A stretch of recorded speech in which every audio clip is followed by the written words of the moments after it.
I'd now like to yield 5 minutes to my good friend, Mr. Will Hurd from the great state of Texas, a gentleman who's been leading on Latino issues in our Republican conference and someone who bravely served our country in the CIA, but also will be greatly missed in this institution. Thank you, Ranking Member. The gentleman from Texas is recognized for 5 minutes. Thank you, Madam Speaker. Latinos became the largest ethnic group in the United States in 2008, and well before 2016 will make up 25% of the American population. In spite of their essential relevance to our country's intellectual and cultural life, the task force that the gentleman from California spoke about, that was commissioned in 1994 by the Secretary of the Smithsonian Institution, found that, and I quote, "U.S. Latinos and Latinas are the only major contributor to American civilization, still uncelebrated by any specific, systemic, permanent effort in this country's major cultural institution," end quote. We are rectifying this situation today. The National Mall is America's front yard, and it draws millions of visitors every year to some of the best museums and monuments that honor our most revered citizens. Half of all Americans will visit the National Mall in their lifetime, but there is nothing to the American Latino. To fully understand American history, we need a museum for the American Latino and Latina. Historian Dr. Peter Stearns has said, and I quote, "History helps us understand people and society, helps us understand change and how the society we live in came to be.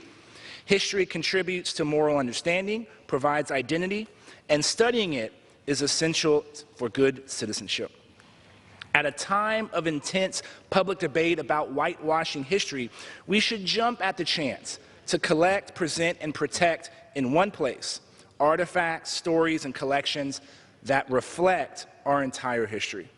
The National Museum of African American History and Culture had 1 million visitors in its first 4 months. If this is any indication of the potential success for a Museum of the American Latino, this investment will be well worth it.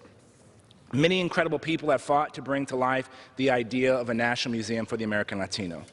Robert McCormick Adams, Secretary of the Smithsonian Institution, commissioned the 1994 task force.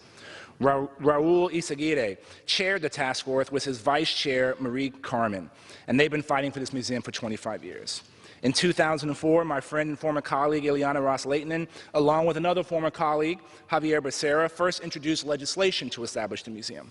Henry Munoz, a fellow San Antonian, served faithfully as chairman for the National Museum of the American Latino Commission with his vice chair, Susan Gonzalez from California. They authored a report on how to achieve this vision. And another organization critical to the success of this initiative, the Friends of the American Latino, whose chair, Danny Vargas, vice chair, Yvette Fernandez, and CEO, Estuardo Rodriguez, have toiled to make this reality. Today, Congress gets to fulfill the work of these folks and many more. If we want to understand this experiment we call America, then we must understand ourselves, and we can't do that unless we understand all of our nation's history. I urge my colleagues to vote yes on this landmark piece of legislation, and I want to say I'm proud to associate my names with Ranking Member Davis, who has been a champion of this to see this go to fruition, and the distinguished gentlemen from California, my good friend Pete Aguilar and Tony Cardenas, and of course the distinguished gentleman from New York. And Madam Chair, I yield back.